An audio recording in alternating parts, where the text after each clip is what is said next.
So how did Dragon's Den come about then, Piers?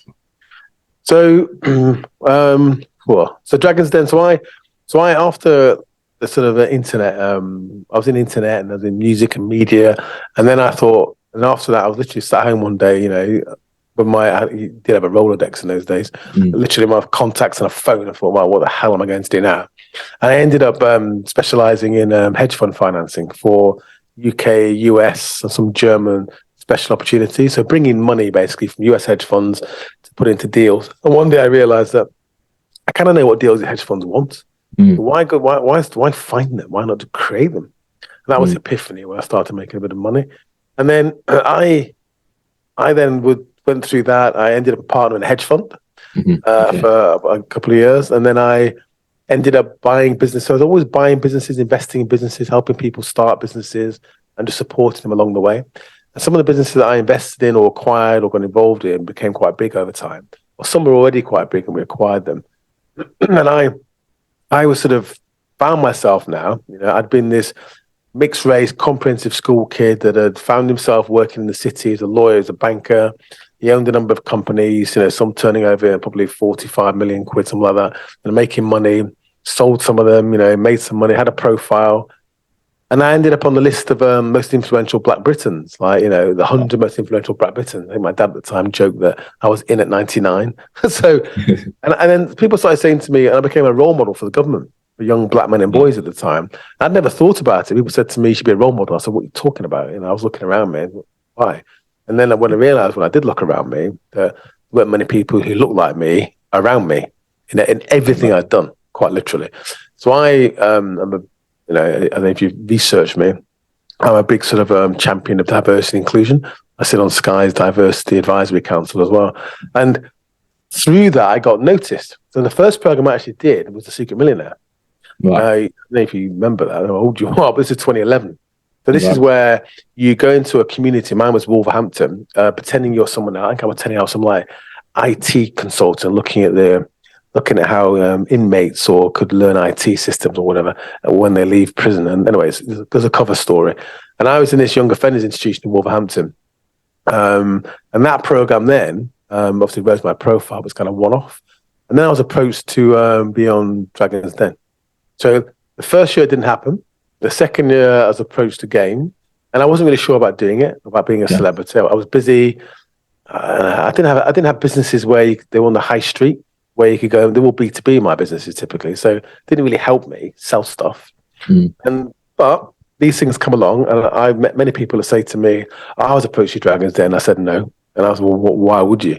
So I eventually, there's a story to this. So I was I donated to Richard Branson's charity, Virgin Unite, and I was in the Ulusaba private game reserve in Kruger National Park in South Africa, and he's got this beautiful 6-star kind of hotel there called Ulusaba. Basically, it's like a James Bond lair. And I was there with Richard Branson, flown in with him and his family for about a couple of days there, just doing a bit of hanging out, talking about business, sharing ideas, things like that, and also going on safari. So I thought, who do I talk to about business and media and how you bring the two together and the pros and the cons? Who's got experience of that? Obviously, so Richard. So again, it's not some reverse engineer story. So literally, we ended up having a Corona sitting on this table overlooking these lions, like chasing around these impalas, whatever the hell they were. Anyway, and I told him about Dragon's Den, they were approaching me, and the producer, and I still know her to this day, was ringing me saying, "How are you doing? We need to know." And Richard, so Richard said to me, gave me some advice. He said, "Look, TV is very powerful." He even said to me that back in the day, he'd get on a plane for a decent news spot. So social media is great, but traditional media is still very, very powerful. And he said, screw it, just do it, as you'd expect, because he just launched that book about that time, I think, or one of them. And I walked off, said, "Thank you very much. Appreciate your input." Okay. And I started walking off. And he got me to ring the producers. And I remember saying to the producer Dragon's Den, "I'm sat here in South Africa with Richard Branson, and he told me to tell you that I'm in." And that's how I ended up on Dragon's Den. Wow. And were you running your businesses whilst on the show, essentially? Did you? Well, that was one of the tricky things about it. So, So a lot of people on Dragon's Den, I mean, Stephen's on there now. He's doing a great job because he's kind of mixing it up a bit. So he's sort of younger. He's exited a couple of businesses, but the kind of Dragon really was someone that's kind of been there, done it, got the T-shirt. Yeah, and I wasn't really. I was sort of a bit like Stephen, actually, sort of still in the game. Yeah. So it could be quite time consuming in a way. And I was the first sort of anyone with kind of black heritage on the show as well. So I was quite different. I think I was the first person who didn't actually wear a suit either. I kind of mixed up a bit. I was the first to do tech deals. So I did the first proper tech deal, which was Lost My Name, which became Wonderly, the children's personalised books. I think I got 5% for 100 grand, which was the highest ever valuation of Dragon's Den until a couple of years ago, until some crypto thing came along, I think. And I remember everyone taking them, having a go at me saying, you can't do deals like that. 5%, what are you doing? That's what the program's about. Anyway, the guys sold that business for multiple tens of millions about 2 years ago. So I did well out of Dragon's Den. And more importantly, so did those founders. Yeah. Well, that's incredible. So what is the reality of the show? Because obviously we see what's on TV, but we don't know what happens behind the scenes. So it is real. So obviously it's quite interesting. So it's funny looking back at it now. You asked me about it. It's like you're talking about somebody else. It's weird. So they said to me, "Do you want to do Dragon's Den?" I goes, "Yeah." So I get back to okay. You do a quick sort of like test in the studio to make sure you're comfortable with it, and that's the end of that. Next thing, you're turning up in Manchester, the studio, and you got some makeup on. I put my Alexander McQueen shirt on and shoes and all this. Yeah. And then you're sat down next to between, I think, Peter and Deborah, and they're like, "Hello, good morning." And Kelly, who I'm still friendly with to this day, it was her first. Kelly and I did it for 2 years together. And they go, off you go. And that's it. So there's like 7 cameras, some hidden, some in your face. And the first entrepreneur comes out and they pitch. So if you think about it, if someone is pitching for 5 minutes or so, whatever it is, you've got 5 people, you're going to ask questions, maybe 10 minutes each. So you're already up to an hour, aren't you? Quite easily. Yeah. If it's interesting, it'd be an hour and a half, eventually. It's not interesting. You might be gone within 45 minutes. And what was always made me laugh is that the producers always said, "Oh, well," so they don't say anything about them. That's how it works. Never stop rolling the cameras. But often they say, "Oh, this one we think it's interesting. It could be like a business lessons, i.e., it's not really investable." And they go, "And this one, we quite good. This one's quite investable."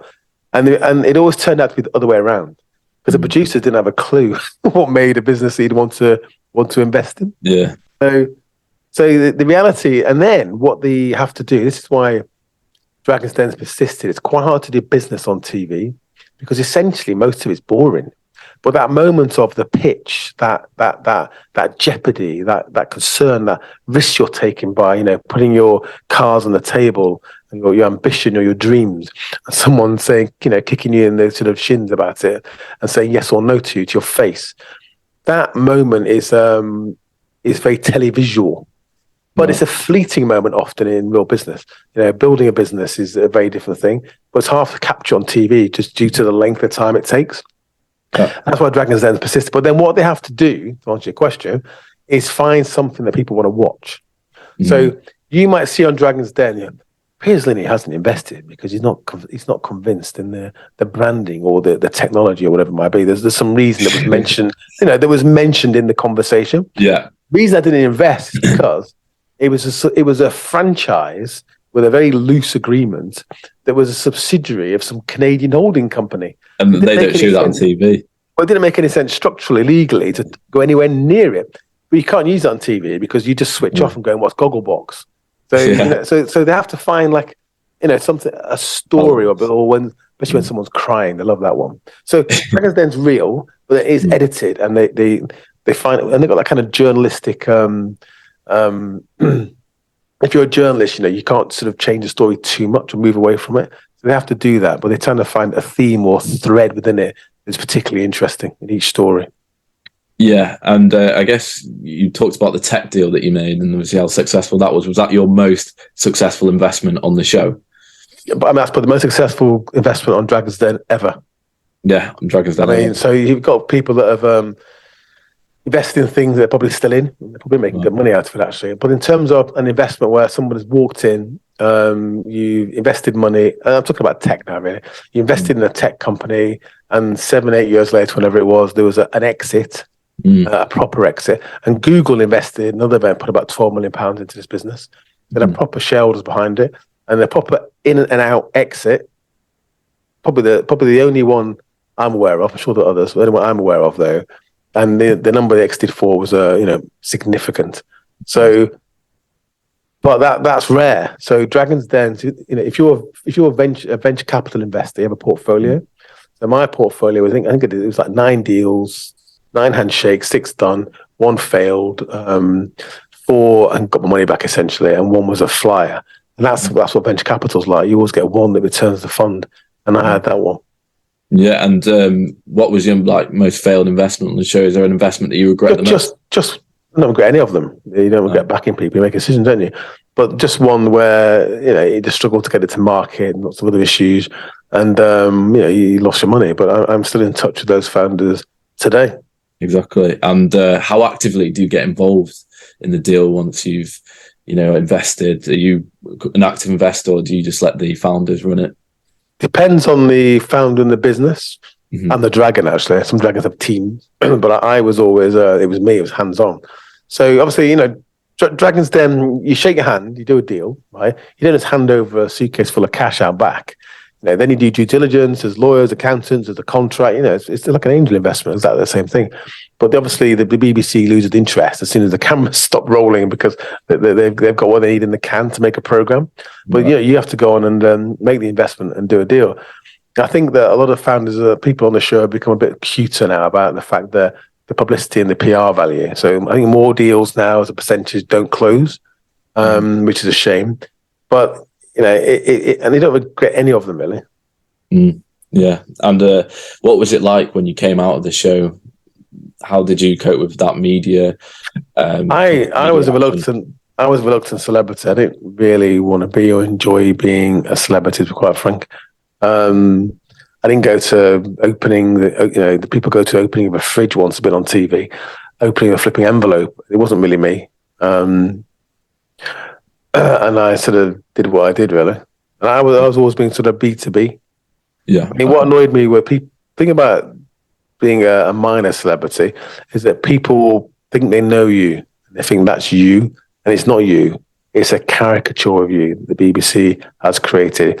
Having said that, having had that profile, or have that profile, I suppose, they've built it in different ways, has meant that I've gone on to do things that I probably would never been able to do. I've in terms of business, but not so much business, but just personal experiences, people I've met, places I've been, I've ended. I mean, it can close doors. I think my ex-chairman, a chap called Sir Ken Alyssa, he's a guy, he's the Lord Lieutenant of Greater London. If you see he's a mixed race chap with a sword who's always with the royal family whenever they're in London. Wow.